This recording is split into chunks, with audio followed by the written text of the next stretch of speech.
저는 고린도전서 15장 말씀을 중심으로 복음의 핵심 부활이라는 제목으로 말씀을 드리겠습니다.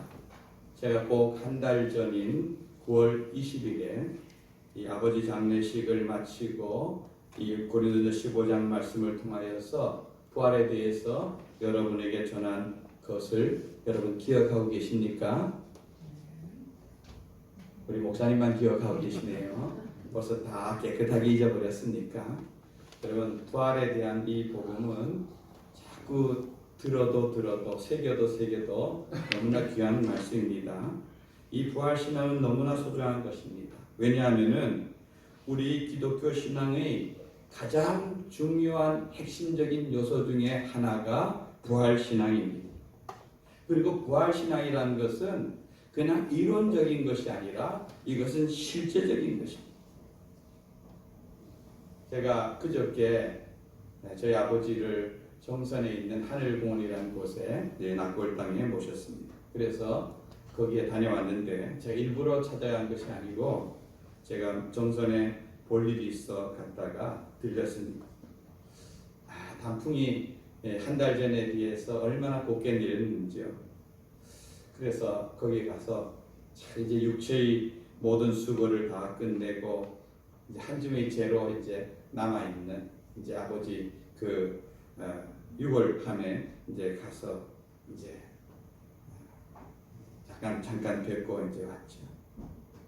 그러나 우리가 분명하게 믿고 확신하는 것은 우리 주님이 호령과 천사장의 나팔 소리와 함께 재림하실 때에 무덤에 있는 자들이 먼저 일어나서 새로운 몸으로 변화되어 그 주님과 함께 천년왕국에 들어갈 것을 성경에 기록하고 있고 우리는 그것이 실제로 이루어질 것을 믿습니다.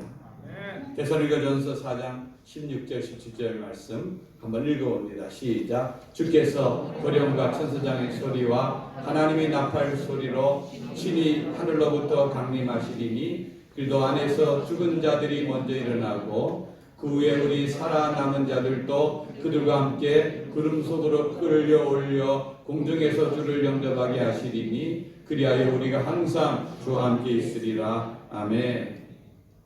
여러분, 이 일이 실질적으로 저와 여러분에 이루어질 줄 믿습니다. 아멘. 여러분, 천국을 믿습니까? 아멘. 성도 여러분, 부활을 믿습니까? 아멘.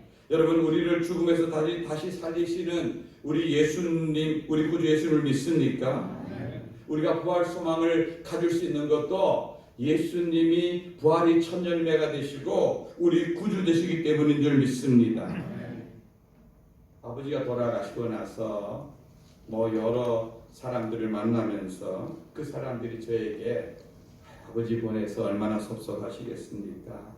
얼마나 상심이 크시겠습니까? 얼마나 힘드시겠습니까? 이렇게 저를 이제 위로한다고 이제 그렇게 그분들은 물어오는 것이죠.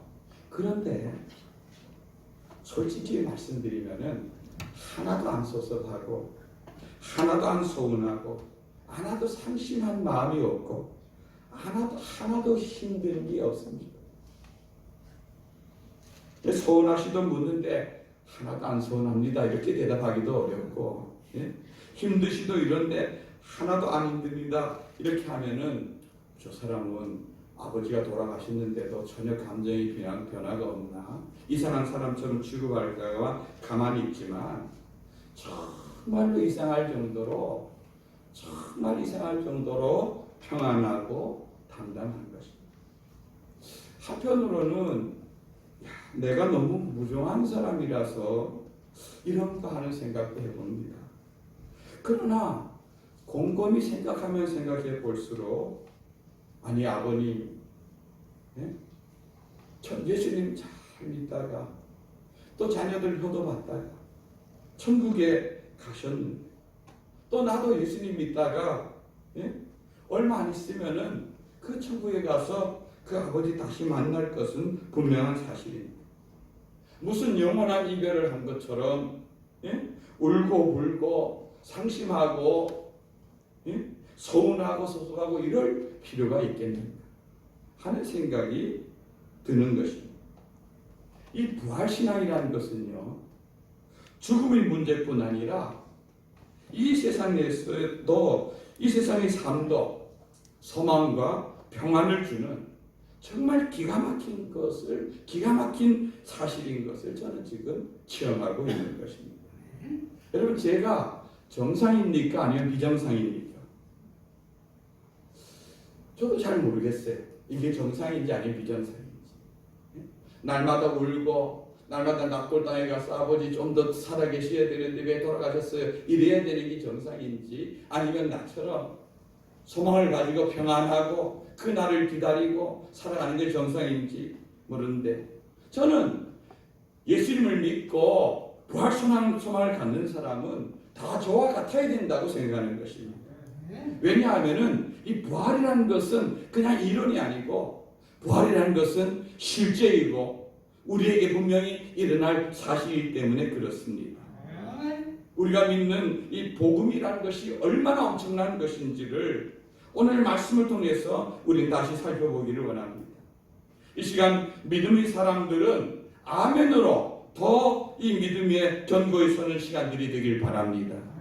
그리고 아직 이 가운데서, 이 믿음 가운데 나는 부활도 잘 모르겠고 구원도 잘 모르겠고 이런 분들은 예수를 믿는 믿음 가운데서 이 부활신앙이 여러분의 신앙 가운데 서는, 그래서 1절 여기 보면 너희가 받은 것이요 또 그 가운데 선 것이라. 선다는 말은, 성경에서 선다는 말은 견고한 믿음 가운데 선다는 것을 의미하는 것입니다. 그런 믿음 가운데 세워지는 복된 시간 되기를 주님의 이름으로 축원드립니다. 첫째, 예수님은 우리 죄를 위해서 죽으셨습니다. 오늘 3절 말씀 한번 읽어보길 원합니다. 시작. 내가 받은 것을 먼저 너희에게 전하였느니 이는 성경대로 그리스도께서 우리 죄를 위하여 죽으시고. 예. 여러분, 부활이란 말의 전제는 뭐냐면은, 부활이 뭡니까? 다시 살아나는 것이죠. 그죠? 그 전제는 먼저 부활이 있으려면은 먼저 뭐 해야 됩니까? 죽어야 되는 것입니다. 죽어야 됩니다. 예? 저와 여러분들도 죽어야지만 부활할 수 있는 것입니다. 그냥 살아있다가 예수님 오시면 만날 수도 있죠. 그때는 부활을 경험하지 못하고 그냥 몸의 변화만 경험하게 되겠죠. 그렇죠? 여러분, 그런데 예수님이 죽음의 권세를 깨뜨리기 전까지 이 죽음이라는 것은 온 인류를 두렵게 하고 공포로 몰아넣는 사단의 강력한 무기 중에 하나였습니다. 여러분, 죽음은 어느 누구도 달가워하지 않습니다. 여러분, 이 죽음이 인간에게 온 것은 성경에서는 이 인간의 죄 때문에 그렇게 된 것이라 말하고 있습니다. 하나님이 천지 만물을 다 창조하시고 모든 피조물의 대표자로 인간을 세우셨습니다. 만들어서 그들에게 세웠습니다. 그리고 그들에게 야, 너희들이 사는 이 동산, 에덴 동산 모든 것을 너희들이 관리하라 하는, 그것을 다스리도록 하는 권리를 주었습니다. 여러분, 그렇다고 해서 아담과 하와가 에덴의 주인이 아닙니다. 그들은 동산의 관리자였고, 예? 관리자였지. 이 동산의 주인은 누구십니까? 하나님이십니다.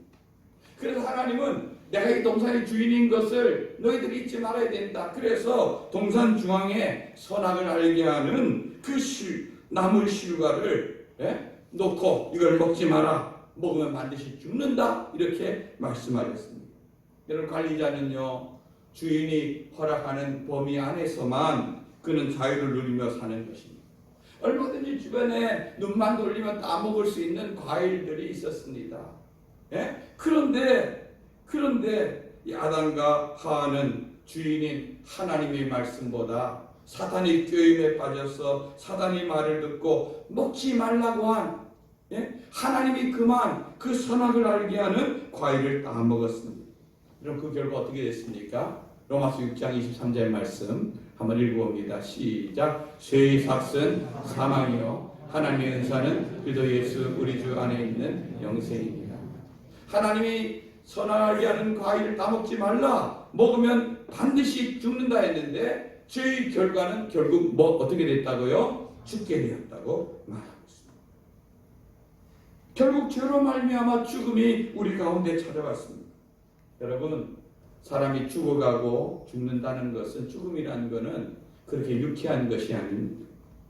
제가 부모님을 2년여 동안 모시고 이렇게 살면서 가장 힘들었던 것 중에 하나가 뭐냐 하면은, 부모님의 나이 들고 병들고 기력이 쇠해져 가는 모습을 보면서 자꾸 나이 20여 년 뒤의 모습이 자꾸 이렇게 이제 생각나는 것입니다. 아, 저렇게 나이가 들면은 저렇게 기력이 떨어지는, 저렇게 약을 먹어야 되는, 저렇게 하다가 이제 점점 죽음으로 가는구나 하는 것을 보는 것입니다. 얼굴도 변하고, 저희 어머니 얼마나 요리를 잘하셨습니까? 요리도 못하게 되었죠. 모든 것들이 점점 떨어지는 그걸 볼 때, 그것이 분명한 우리 모두가 앞으로 가야 될 그런 인생 길인 것을 알면서도 그것을 받아들이기가 싫은, 그리고 우울해지는 마음이 생기는 거예요. 그런데 결국 우리 모두는 누구나 할 것 없이 다 그 길로 지금도 가고 있는 것입니다. 오늘이 우리에게, 나에게 가장 젊은 날인 것입니다. 그죠? 오늘이 지나면 내일은 지금보다 조금 더 떨어져요. 조금 더 떨어져요. 여러분 지금까지 삼척에 와서 여러분들이 저희 건강 때문에 별로 기도하지 않았는데, 저도 이제는 나이가 60줄에 접어들다 보니까 하나하나 기능들이 이제 서서히 이제 고장이 나기 시작하는 걸 볼 수 있습니다. 그래서 이제는 건강에 대한 약들이나 또 보조식품이라든가 좋다는 것, 성도들이 많이 갖다 주어서 이것저것 그냥 갖다 주는 것 다 먹고 있습니다.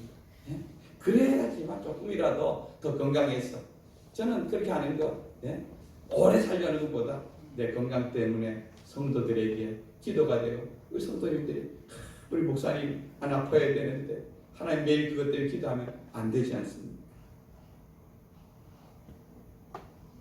사단은요, 이 죽음이라는 무기를 가지고 우리를 협박합니다. 그리고 우리에게 왕노릇하려고 하는 것입니다. 그런데 우리 예수님이 십자가에 죽으신 것은 저와 여러분의 죄값으로 사망이 온 이 사망을 패하기 위해서, 그래서 죄값을 다 지불하기 위해서 십자가에 돌아가신 것입니다. 그래서 주님께서 십자가에 돌아가신 마지막 하신 말씀이 뭡니까? 다 이루었다. 다 이루었다고, 원래 이 뜻은 늘 말씀드리지만 다 지불했다.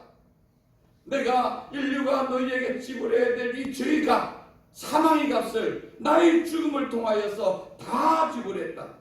여러분, 예수님이 지불했기 때문에, 주님께서 지불했기 때문에, 완불했기 때문에 더 이상 우리는 죄에 대해서, 사망에 대해서 지불해야 될 죄의 값이 남아있지 않다는 걸 여러분 믿으시기 바랍니다. 둘째는 예수님이 다시 살아나셨습니다. 4절 말씀 읽어보겠습니다. 시작. 장사 지낸 바 되셨다가 성경대로 사흘 만에 다시 살아나사. 아멘. 예수님이 장사 지냈다는 것은 우리와 똑같이 죽었다는 것을 의미하는 겁니다. 죄의 값으로 죽었는데 죄의 값을 다 지불하시고 3일째 되는 날 죄의 권세를 깨뜨리고 다시 살아나셨습니다. 여러분, 다시 살아났다는 것은 이제 더 이상 죄와 사망이 우리에게 왕노릇하지 못한다는 사실을 예수님의 부활을 통하여서 증거하신 것입니다. 예수님은 성경의 말씀대로 십자가에 죽으셨다가 성경에 말씀하신 대로 3일 만에 살아났습니다. 여러분, 예수님께서 자꾸 우리에게 표적을 보여주세요. 당신 하나님의 자녀라는 능력을 보여주세요. 이렇게 하는 그 사람들에게 내가 너희에게 수많은 표적을 보여줬지만 너희들 믿지 않잖아.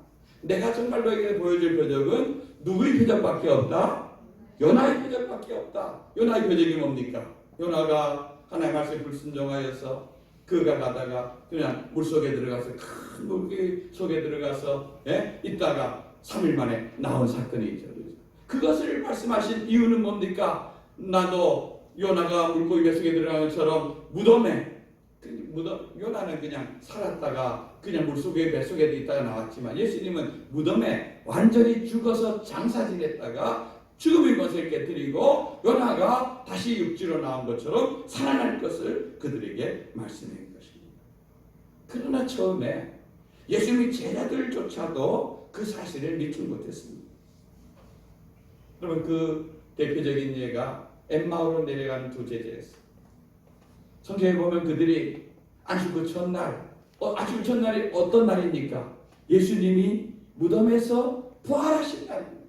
그날 예루살렘, 즉 예수님이 부활한 그 장소에서 떠나서 엠마오로 하는, 엠마오가 자기 고향인지 어떤지 몰라도 그곳을 향해서 두 제자가 터덜터덜 그 힘 속에서 걸어가고 있었다는 것입니다. 여러분, 이들은요 예수님의 아주 핵심적인 제자 중에 한 사람이었습니다. 12명의 제자는 아니었지만 아주 가까웠던, 그래서 예수님이 돌아가신 뒤에도 그 다른 제자들과 함께 남아서 있던 그런 자들이었습니다. 아침에 무덤에 갔던 여인들이 헐레벌떡 돌아와서는, 야, 우리가 무덤에 갔는데 예수님의 시체 있던 자리는 텅 비어서 모든 것이 다 켜켜 있고 거기에서 천사를 봤는데 예수님이 살아났다 하더라 하는 믿을 수 없는 소식을 그들에게 전했습니다.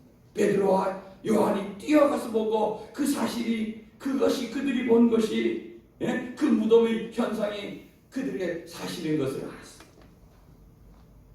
그러나 그것을 믿지 못했습니다. 그렇기 때문에 이 부활의 현장을 쓸쓸히 떠나고 있었던 것입니다. 그런 그들에게 예수님이 찾아오셔서 이렇게 말씀하십니다. 누가복음 24장 26절에서 27절 시작. 그리도가 이런 고난을 받고 자기 영광에 들어가야 할 것이 아니냐 하시고 이에 모세와 모든 선지자의 글로 시작하여 모든 성경에 쓴 바 자기에 관한 것을 자세히 설명하십니다. 아멘. 예수님이 지금 이 두 제자 옆에 동행하지만 이들이 걱정과 근심과 불신으로 어두워져 있는 이들이 눈앞에 부활한 예수님은 보이지 않았습니다. 그냥 어떤 사람과 동행하는 줄 알았습니다. 근데 예수님이 거기에서 이들에게 모세와 모든 선지자의 글, 모든 성경, 이거는 구약 성경을 의미하는 것입니다. 즉 이 말은 뭡니까? 구약 성경을 보면은 예수님이 이 땅에 오셔서 돌아가시고 다시 살아날 것이 기록되어 있다는 말입니까? 안 기록되어 있다는 말입니까? 기록되어 있다는 말. 수많은 예언들, 특히 이사야서에 보면 이사야는 예수님 오시기 700년 전 사람인데 예수님이 동정녀 마리아를 통해서 오시고 이사야 53장 같은 경우 부자의 무덤에 장사 지내지고 그가 어린 양같이 그가 사람들이 그 모든 질고와 고통을 지고 죽으실 것을 예언하고 있는 너무나 많은 예언들이 성경에 수많은 예언들이 있는 것을 알 수가 있습니다. 여러분, 예수님을 통해서 하나님의 말씀이, 하나님의 복음이 이 제자들의 귀에 들리기 시작하자. 그들이 속에 있던 의심과 불신들이 가득 찼던 마음이 몰아내어지고 그들이 뭐라 고백합니까? 우리들이 마음이 뜨거워지지 아니하더냐. 그들이 의심하던 그 마음이 몰아내고 부활에 대한 확신과 믿음을 가지고 그때서야 그들이 자기 옆에 있던 그분이 부활하신 예수님인 것을 확신하고 그 예수님은 눈앞에 사라졌지만 그들의 걸음은 엠마오로 가는 것이 아니라 다시 예루살렘으로 올라갔던 것을 알 수가 있습니다. 여러분 가운데서 아직 부활에 대해서 믿지 못하는 사람들이 있습니까? 하나님의 말씀을 여러분 믿으시길 바랍니다. 하나님 말씀이 저와 여러분들도 예수님이 부활한 것처럼 저와 여러분들도 다시 부활의 영광 가운데 이룰 것을 말씀하고 있습니다. 셋째는 많은 부활의 목격자가 있습니다. 여러분, 오늘 성경에 여기 5절에서 8절까지 수많은 목격자에 대해서 기록하고 있습니다. 사실 법적으로 이 당시 법적으로 목격한 증인은 2명이면 남자 2명이면 됩니다. 그런데 여기 예수님이 부활을 목격한 것을 성경에 기록된 것을 보면은 예수님이 40여일 동안 이 땅에 계시는 동안 10여 차례에 걸쳐서 만나서 사람들과 만나고 그들과 더불어서 교제하고 음식도 잡수시고 이런 기록들이 나오는 걸 볼 수 있습니다. 막달라 마리아가 예수님을 제일 먼저 만났습니다. 그리고 10명의 제자들이 있는 가운데 예수님이 나타나셨습니다. 엠마오를 가던 두 제자에게도 나타나셨습니다. 의심 많은 도마가 어디 가서 왔다가 나는 예수님이 그 손가락에 창자국에 못 박힌 손가락에 손을 집어넣어 봐야지 나는 예수님 믿겠다. 제자들도 그랬지만 그에게도 나타나서 너는 나를 만져보고 너희 믿음을 확실하게 하라고 그에게 말씀했던 것을 알 수 있습니다. 갈릴리로 내려가서 실패해서 다 주저앉아 있는 제자들을 만나서 위로하고 격려하고 다시 세우셨습니다. 5절의 말씀대로 베드로를 따로 만났습니다. 그리고 7절에는 여기 보면 그 후에 야고보에게 보이셨다 그랬는데 이 야고보는 예수님 12제자 가운데 하나인 야고보가 아니라 예수님이 혈육의 동생 가운데 야고보를 말하는 것입니다. 여러분, 예수님이 성경에 보면은 예수님의 혈육의 동생, 예수님은 동정녀 마리아를 통해서 태어났지만 그 뒤에 요셉과 마리아 결혼해서 4명의 형제와 자매들이 몇 명인지 몰라도 있었던 것으로 성경이 기록하고 있습니다. 그런데 어느 날 이 야고보가 보니까 자기 형이 30살쯤 된 형이 어느 날 나가더니 내가 이제 메시아다 이러면서 어부들 몇 명 데리고 다니면서 그 사람들을 제자라고 다니면서 여기저기 이렇게 다니는 그런 얘기들이 들려왔습니다. 그걸 보면서 우리 형이 미쳐버렸구나 이런 생각이 들었습니다. 그들에게도 예수님이 그렇게 보였을 뿐 아니라 당시 종교 지도자들인 바리새인들이 예수님이 저렇게 귀신을 쫓아내고 병든 자를 살리고 저렇게 아무것도 배우지 못한 사람이 저렇게 유창하게 얘기하고 하는 것은 저거는 귀신이 들려서 저렇게 한다고 예수님의 상태를 그렇게 진단해버린 것입니다. 그러니까 자기 형의 말을, 저 형을 믿기보다는 그 지도자들이 말을 듣고 그들이 말을 믿는 것이 이 동생들이 훨씬 더 가까운 일이었던 것입니다. 그래서 어머니 모시고 친척들과 함께 형, 미친 형을 정신병원에 넣으려고 찾으러 갔던 것이 성경에 기록되지 않았습니다. 그러니까 형을 믿는다, 형이 구세주다 이런 것은 아예 꿈에도 생각하지 못하던 일이었죠. 그런데 오늘 말씀에 보면은 부활한 예수님을 만나면서 이 부활한 예수님을 만나면서 그의 생각이 이 예수님은 그냥 나의 형이 아니라 인류를 구원하기 위해서 하나님께서 나보다 먼저 이 땅에 보낸 그런 구원자인 것을 그를 믿겠어요. 그리고 이 야고보는 그 이후부터 예루살렘 교회 베드로와 함께 기둥 같은 그런 자로서 그는 얼마나 기도를 많이 했는지 그 무릎이 여러분 낙타 무릎을 한번 보신 적이 있습니까? 동물원에 가면 낙타 이렇게 일어나고 할 때 보면 이 무릎이 이렇게 큰 구둑살이 베긴 거죠. 그는 기도하고 기도해서 낙타 무릎같이 되어서 그 별명이 낙타 무릎이었다고 하는 거죠. 그렇게 부활한 예수를 만나면서 그런 예수님을 믿음으로 고백하고 살았던 것을 알 수 있습니다. 여러분, 이 부활한 예수님이 믿어지면은 모든 것이 믿어지는 것입니다. 그리고 예수님이 하늘나라로 가실 때에 평소 예수님을 따르던 여기 보면은 500여 명의 사람들이 여기 6절에 보면은 500여 명의 사람들이 보는 가운데서 예수님이 변화되어 하늘나라에 가시면서 예수님이 다시 오실 것을 약속하고 그들 보는 데서 승천해 가신 것입니다. 그리고 마지막에는 예수 믿는 사람들을 잡으러 다니던 바울, 그에게는 이 예수님이라고 하는 이 사람을 따르는 예수님을 믿고 예수님을 믿는 사람을 따르는 사람들을 잡아다가 감옥에 가두고 하는 것이 정말로 하나님을 위해서 바르게 하는 걸 줄 알았습니다. 어떻게 사람이 죽었다가 다시 살아나고 그 사람이 하늘나라에 가고 그 제자들이 지금 있는가? 이거는 하나님을 모독하는 것이라고 생각했던 것입니다. 그래서 자기 나라에서 그 사람들 잡으니까 이 사람들이 다른 고을로도 가고 다른 나라로 갔다는 얘기를 듣고 얼마나 열심히 특심한지 다른 나라인 이웃 나라인 그 시리아의 다메섹이라는 곳까지 그 사람들을 포로를 잡으려고 살기 등등해서 몇몇 수하의 부하들 데리고 가고 있는 그 바울이 가고 있었던 것입니다. 그런데 그에게 태양보다 더 밝은 빛이 그에게 그 길거리에서 내리쬐었습니다. 주변에 있는 사람들은 그 일에 대해서 무슨 일인지 몰랐지만 그는 그 빛 가운데 꼬꾸라졌을 때에 생생하게 살아있는 예수님의 음성을 듣습니다. 사울아 사울아 내가 어찌하여 나를 핍박하느냐 하는 그 음성을 들으면서 그 속에서 그는 부활하셔서 하나님 보좌에 앉아있는 예수님을 만난 것입니다.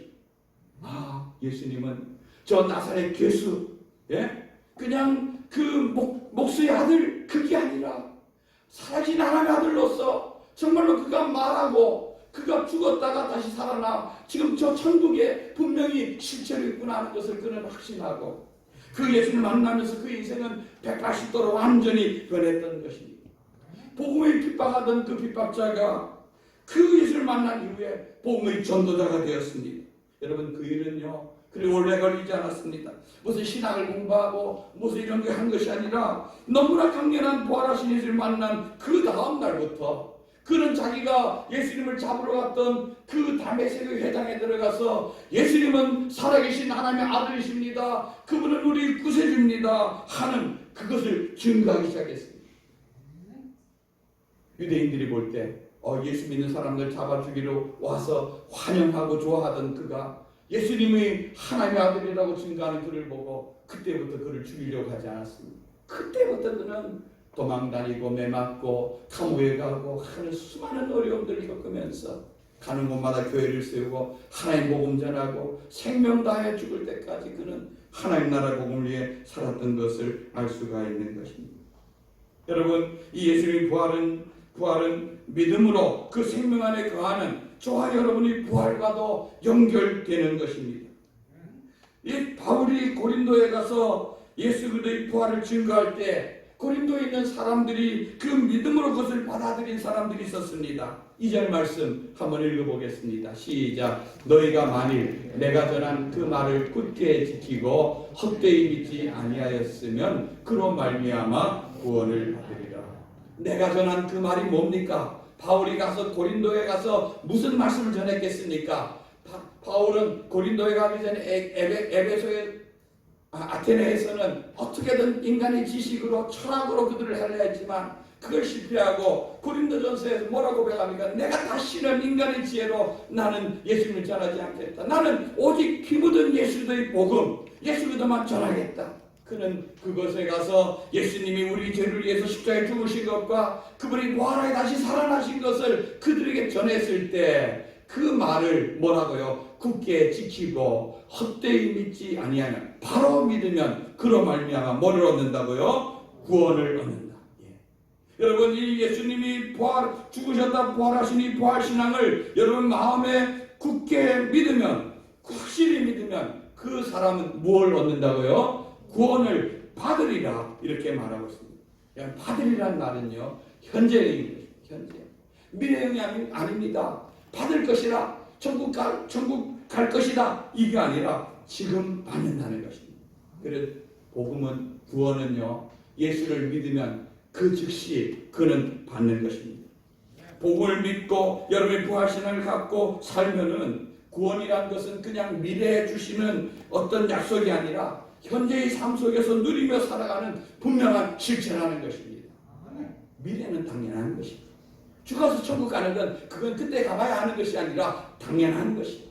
현재적인 삶 속에서 구원의 기쁨과 구원의 은총을 누리며 산다는 것입니다. 왜냐하면 구원은 현세적이고 현실적이고 실체적인 것이기 때문에 그렇습니다.